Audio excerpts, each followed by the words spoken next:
Skadoosh! Hey ninjas, thanks for tuning in. Another exciting one. They're dropping a lot of stuff on us this weekend. Pretty cool. So we are getting the new Challenger decks. They have officially arrived. You got Final Adventure, Allied Fires, Cavalcade Charge, and Flash of Ferocity. Let's break these down and see what they're all about. Skadoosh! Woo! A little insight on these. So available April 3rd, 2020. You can get the new Challenger decks at your local game stores, which is pretty sweet. Always support your local LGS for sure. Each Challenger decks comes with a 60 card main deck and 15 card sideboard. I think that's great. And these are not just some crappy builds that you throw together. These are actually decks you can play with and be competitive. Even at your local game store, if you were to bring this deck in there. Now, of course, there are some mild changes, that you can upgrade the decks or whatever, maybe some mana base, maybe, an extra few copies of a few cards, which I'll explain as we go through them, what those cards would be, just from experience of the game. So here we go. We're starting off with good old Allied Fires. For starters, you're getting a bunch of Planeswalkers, man. You got 3 Sarkhan Masterless, which is pretty legit. You get 1 Ugin the Ineffable. I always think 1 or 2 copies of this card is pretty good in a lot of builds, certain builds, whatever. Kasmina Enigmatic Mentor, pretty legit. 4 copies of Narset Parter of Veils. I remember this card was worth quite a few pennies, like it was like what, $2-3 roughly. Well, guess what? 4 more hitting the market. So a lot of these card prices are going to drop. Fires of Invention, wow, 4 copies of that. This is insane. Let me get to that though. Saheeli Sublime Artificer. Kenrith the Return King. This is usually a 1 or 2 of in these kind of builds. Sometimes 2 is not a bad route to go. Fae of Wishes is usually a 4 of this card, but they only have 2 in here. So that's one you'd want like 4 of for this one. Kenrith Possibility for the 2 of. Deafening Clarion, great for your board wipes. This is really cool. All these new cards flooding the market. And look how many rares and mythics there are. They're not just giving you a bunch of dumpster fire cards, which they have in the past. The Challenger series has been really good. Time Wipe for mass removal. Fires of Invention times 4. That is brilliant. Wizards, hats off to you. My hair's a mess. But that is amazing that you included 4 copies of Fires of Invention, because in past Challenger decks, we've sometimes seen them, shade on the main whole part, or the main synergy. Like they'd get 2 copies of it or 3 copies of it. When it's like, man, we all know this deck runs it like this. Pump up the jam. Well, they did that. Fires of Invention, 4 copies. Holy crap. They're going to take this card and tank it down to like friggin' 50 cents. But who cares? That's great. I'm very happy for this. Banishing Light, 2 copies, sure. 4 Omen of the Sea, sure. 1 Steam Vents. Now, in this kind of build, you'd want to upgrade this land base. You get more Steam Vents in here. You might include an additional 4 Interplanar Beacon. That's pretty legit. They give you all 4 of them. That's cool. Swiftwater Cliffs. Like, you could take out something like this, the Swiftwater Cliffs, replace it with the Steam Vents. Same with this. You would replace this with the other card that's like a shock land. I can't think of. A Hallowed Fountain. You'd replace it with that. But those are expensive, okay? 4 Wind-Scarred Crags, Islands, Mountains, Plains. Sideboard, nonetheless. Sarkhan, the Masterless. 1 Mass Manipulation. Great card, man. Seriously, I hate when I see this. I'm about to win, and then someone drops a Mass Manipulation on me and takes over my board. I'm like, Devout Decree. Awesome for sideboard removal. Davin's Veto, you'd probably want to run like a couple or 3 copies of this in your sideboard. Revoke Existence, that's just, some cheap removal right there. Time Wipe, another one. Ashiok Dream, Dream Render, and Davin Hand of Control. 2 Fries, interesting note there, it's pretty cool. And 3 Thirst for Meanings. There you have it. So that's the entirety of your Allied Fires. Then we have Final Adventure here, which is going to be running 1 Vraska Golgari Queen. Now, of course, you'd want to upgrade this to like 2 Vraska Golgari Queens, at least, maybe 3, probably not 4, though. Blacklands Paragon. This is kind of like, when I first saw it, I'm like, oh, this is like a night build, Like, it kind of is. I mean, it really is. It's synergizing around it because you have a Smitten Swordmaster I'm looking at the bottom there. But you'd want to run 4 copies of Knight of the Ebon Legion. Probably 2 copies of the Blackland Paragon.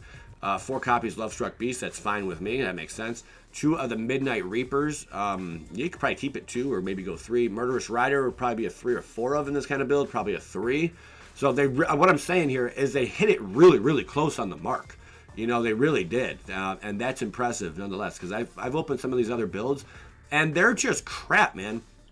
Some of these other decks that came along with it a long time ago, this is junk, So the whole Challenger series is a really cool upgrade for the Order of Midnights, for Smitten Swordmaster. Fun card. You gain X life, and each opponent loses X life for X number of knights you control. So you splash with a bunch of knights, and then this thing drops. Bam! You're back in the game, mono red. You did, forget about it. And then you have 2 disfigures, which is not bad. Lucky Clover. The Find Finality, pretty sweet card. 2 Castle Lochthwains, you probably stick with 2. Fabled Passage, you can always increase to like 3 or 4. I mean, it's a baller kind of card. It's like $20 for these. 2 Temple of Maladies. 3 Jungle Hollow, so you would swap that out for the other Golgari Shockland. You'd be running a playset of those instead of this one that gains you the 1 life. 7 Forest, 8 Swamp. Sideboard, we're talking, baby. 2 Massacre Girls. Pretty legit stuff there. And then we have 4 Duress. 4 Noxious Grasp. These are all great little sideboard inclusions. I'm so happy to see they're like doing 4 ofs and 3 ofs and all that stuff. Crawl Harpooner and Thrashing Pteranodon. Next, we got really a cool, interesting one, and that is Cavalcade Charge, which is a mono red build. Mono red, I love that deck. Do you? Oh, I do. Saddle up, partner. Let's talk all about it. All right. So we got Cavalcade Charge, which is a mono red build. And they're going to be running, this is based around Cavalcade decks. Now, I have to say this right now. If you haven't seen my mono red builds, I build 3 mono red decks. They will slap the crap out of this Cavalcade of Calamity deck. I haven't lost to this deck in forever and a day. But nonetheless, I would have to say it's a pretty cool deck to build around. The cards they're using is based, the real normal synergy you would see when you're playing a Cavalcade deck. So we got 3 Chandra Acolyte of Flames in here, followed by 4 Bone Crusher Giant. The Chandra, you could probably keep it at 3, but I mean, usually this would run 4, but 3 or 4 is cool. 4 Bone Crusher Giant. Man, this card was like $3, and it's certainly going to go down now. Very interesting to get 4 of. I like that. That's pretty legit. Although you don't always see the Bone Crusher Giant inside these builds of Cavalcade decks. It's kind of interesting. Usually you just want to get a bunch of 1-drops out and then go to town on your opponent. And it looks like they are missing a major component this deck would really want to run. So this deck, you would swap out Bone Crusher Giant, in my opinion, for the new card that what is it? What's it called? I don't know if I have it around here. Crapper Flapper Trapper Mappers. It's the new red guy, the Demigod. Here it is, Annex. You would want to run Annex Hardened into Forge. Definitely a playset of this, because whenever one of your non-token creature dies, create a 1/1 state or creature token, which is just really amazing. And you have, if this were to die, you get a 1/1. If this were to die, you get a 1/1. Your Rimrock Knight, when he's actually a knight, dies 1/1. Torbran 1/1. Runaway Steamkin 1/1. Fervent Champion 1/1. Take out the Bone Crusher Giant, throw that in here. You'll have a much more competitive deck. This deck seems like it's trying to do 2 things at once. I noticed the Embercleave in here as well. I guess if you're going that route, you probably would want to only have 1 Embercleave in here.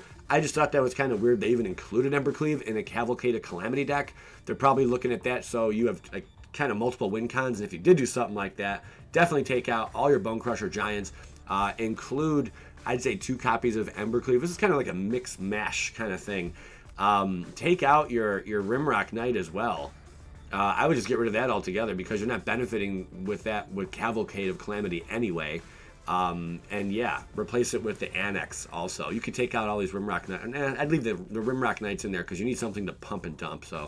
But anyway, really cool deck. Fort Scorchbitters, 3 Tin Street Dodgers. It looks like they're running 18 Mountains. I'm impressed. Again, I'll say it again. They have 3 Castle Empress in the mana base, which I think is imperative. You want that. You have to have that.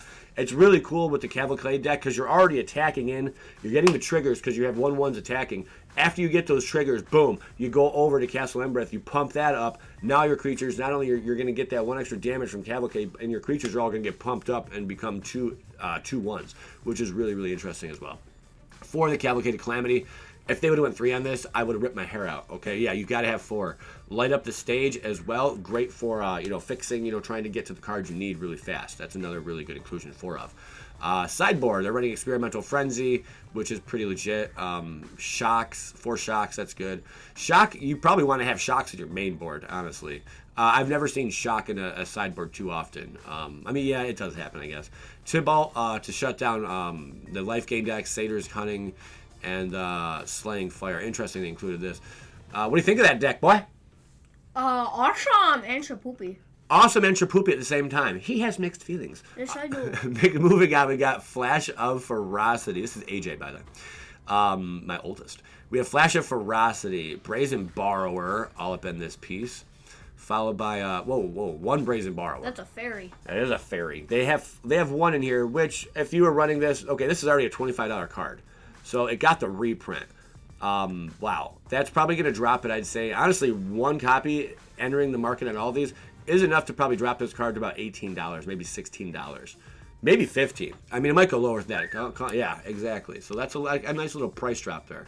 And then we have 4 Night Pack Ambushers. So this is basically your Simic Flash build we're looking at.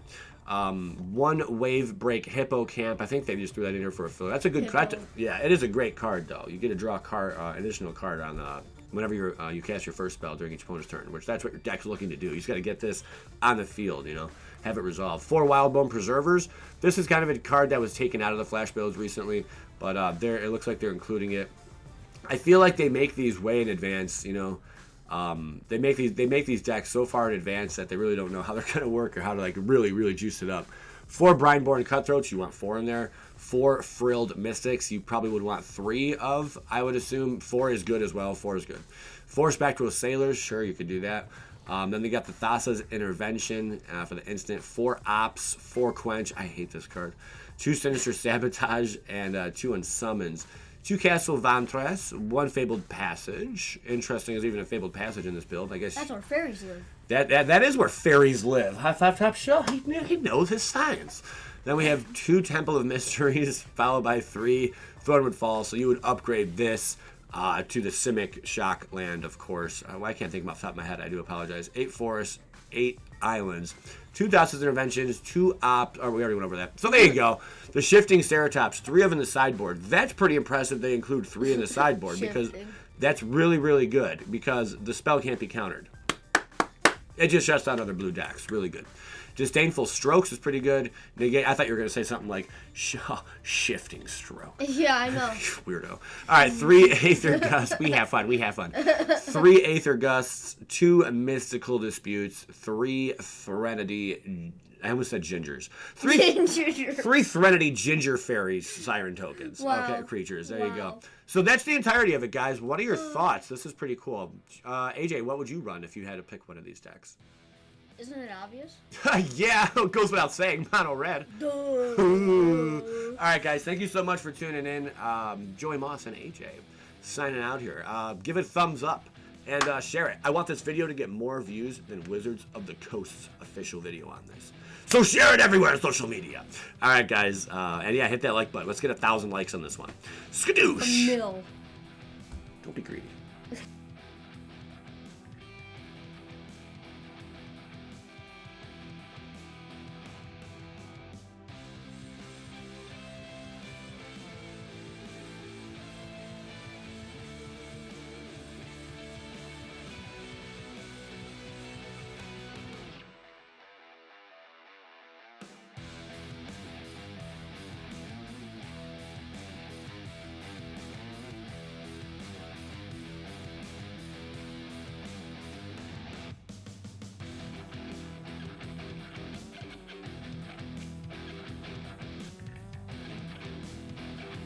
Awesome sauce. Thank you, everyone. Don't forget, check out these other videos. And I'm going to see you guys very soon. I'm going to sip some coffee now. Oh, that's good. That's good stuff.